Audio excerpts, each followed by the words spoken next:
10 വർഷമായി റോഡ് തകർന്ന് അപകടങ്ങൾ പതിവായിട്ടും മലപ്പുറം താനൂർ ദേവദാർ ടോൾ പിരിവ് തുടരുകയാണ്. തോന്നിയ പോലെയാണ് ഇവിടെ ടോൾ പിരിക്കുന്നത്. പാലത്തിലെ പിരിവ് അവസാനിപ്പിക്കണം എന്ന ആവശ്യം പ്രദേശത്ത് ശക്തമാണ്. മുബഷീർ പി അക്ബർ കൂടി ചേരുകയാണ് തത്സമയം. മുബഷീർ, അപ്പോൾ 10 വർഷമായിട്ട് ഇതിങ്ങനെ തകർന്ന് കിടക്കുകയാണ്. അപ്പോൾ 10 വർഷമായി അവിടെ എന്താണ് നടക്കുന്നത്? ഈ ടോൾ പിരിവ് മാത്രമാണോ? മറ്റൊന്നും നടക്കുന്നില്ല?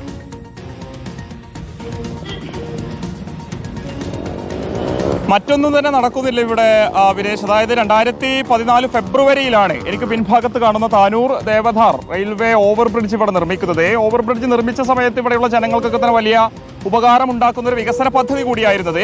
ഈ ഓവർ ബ്രിഡ്ജിനോട് ചേർന്ന് റോഡ് ആൻഡ് ബ്രിഡ്ജ് ആൻഡ് കോർപ്പറേഷന്റെ കീഴിൽ വരുന്ന ഈ ടോൾ പിരിവ് ദൃശ്യങ്ങൾ നമുക്ക് കാണാൻ സാധിക്കും. ഈ ടോൾ പിരിവ് അന്ന് തുടങ്ങിയ ടോൾ പിരിവാണ്. അന്ന് വൈകിട്ട് തുടങ്ങിയ ടോൾ പിരിവ് 11 വർഷം പിന്നിട്ടും ഈ നിർബാധം ഇവിടെ തുടരുന്നു എന്നുള്ളതാണ് ഏറ്റവും കൗതുകമുണർത്തുന്ന കാഴ്ച. ഇവിടെ തോന്നിയ പോലെയാണ് ടോൾ പിരിക്കുന്നത് എന്നുള്ളതാണ് ഇവിടെയുള്ള പ്രദേശവാസികൾ, യാത്രക്കാരൊക്കെ തന്നെ ചൂണ്ടിക്കാണിക്കുന്നത്. നമുക്ക് ദൃശ്യങ്ങളിൽ കാണാൻ സാധിക്കും ചില വാഹനങ്ങൾക്ക് ഈ ടോൾ ജീവനക്കാർ കൈ കാണിക്കുന്നുണ്ട്, ചില വാഹനങ്ങൾക്ക് കൈ കാണിക്കുന്നില്ല. അപ്പോൾ അവരോട് ചോദിക്കുന്ന സമയത്ത് ഇവിടെയുള്ള ചില പഞ്ചായത്തുകളിലും നഗരസഭയിലും പെട്ട പ്രദേശവാസികളായിട്ടുള്ള ആളുകളുടെ പക്കൽ നിന്നും ടോൾ പിരിക്കുന്നില്ല, അല്ലാതെ പുറമേ നിന്നും കടന്നു വരുന്ന വാഹനങ്ങളിൽ നിന്നാണ് ടോൾ പിരിക്കുന്നത് എന്നുള്ളതാണ് പറയുന്നത്. പക്ഷേ ഈ ദൃശ്യങ്ങളിലേക്ക് പോകുമ്പോൾ നമുക്ക് കാണാൻ സാധിക്കും മിക്ക വാഹനങ്ങൾക്കും അവർ കൈ കാണിക്കുന്നുണ്ടെങ്കിലും എല്ലാവരും നിർത്താൻ തയ്യാറാകുന്നില്ല. പലപ്പോഴും ഈ ടോളിനെ കുറിച്ച് അറിയാതെ പക്ഷേ ആദ്യമായി ഒരു മേഖലയിലൂടെ സഞ്ചരിക്കുന്ന ആളുകൾ വാഹനം നിർത്തി പണം കൊടുക്കുന്ന ഒരു സാഹചര്യമുണ്ട് എന്നുള്ളതാണ്. നേരത്തെ നമ്മൾ ഇതുമായി ബന്ധപ്പെട്ടൊരു വാർത്ത ചെയ്തിരുന്നു. അതിന് തൊട്ട് പിന്നാലെ വലിയ ചില ഈ ഉത്സവങ്ങൾക്കും അല്ലെങ്കിൽ മറ്റു ചില ക്ലബ്ബുകളുടെ പരിപാടികൾക്കും ഒക്കെ നമ്മൾ ഈ സമ്മാന കൂപ്പണുമായി റോഡിൽ നിൽക്കുമല്ലോ. ഇങ്ങനെ വാഹനങ്ങളൊക്കെ വരുമ്പോൾ ചിലപ്പോൾ കൈ കാണിച്ച് ഒരു സമ്മാന കൂപ്പൺ മുറിക്കുമോ എന്നൊക്കെ ചോദിക്കുന്ന രീതിയിൽ ഇത് അതുപോലെ തോന്നുന്നുണ്ടല്ലോ കൈ കാണിക്കുന്നത് കാണുമ്പോൾ.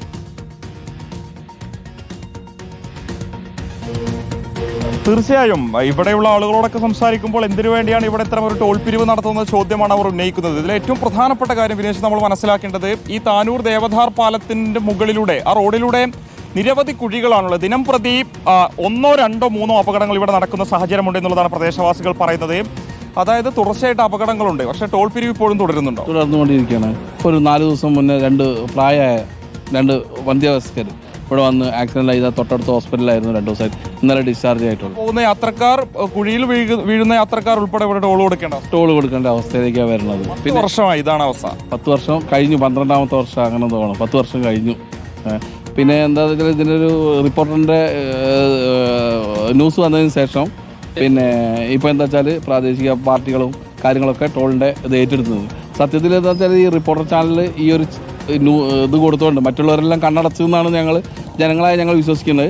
പക്ഷേ നിങ്ങൾ വന്ന് ഇത് ന്യൂസ് ഇത് ചെയ്തതിന് ശേഷം നാട്ടുകാരെന്നുള്ള നിലയിൽ ഞങ്ങൾക്ക് ഗുണം ചെയ്തിട്ടുണ്ട്. കാരണം ഈ ടോൾ പിരിവ് നിർത്തണം എന്നുള്ളതന്നെ തുടർച്ചയായി നമ്മൾ ഇതിന് പിന്നാലെ ഉണ്ടാകും. നാട്ടുകാരെ തന്നെയാണ് ആവശ്യപ്പെടുന്നത്. ഇതിനു വേണ്ടിയാണ് ഇത്തരം ഒരു ടോൾ പിരിവ് എന്ന ചോദ്യമാണ് വിനേഷ് അവർ ഉന്നയിക്കുന്നത്. അത് നിർത്തുന്നതിന് വേണ്ടി രാഷ്ട്രീയ പാർട്ടികളുടെ കൂടെ പ്രക്ഷോഭത്തിനൊരുക്കുകയാണ് ഈ ഒരു മേഖലയിലെ പ്രദേശവാസികളായിട്ടുള്ള നാട്ടുകാർ. വിനേഷ്, കുഴിയിൽ വീഴാനും ടോൾ കൊടുക്കണം എന്നുള്ള സ്ഥിതി കഷ്ടം തന്നെ മുതലാളി എന്നല്ലാതെ എന്ത് പറയാനാണ്. മുബഷീർ പി അക്ബറാണ് വിവരങ്ങൾ നൽകിയത്.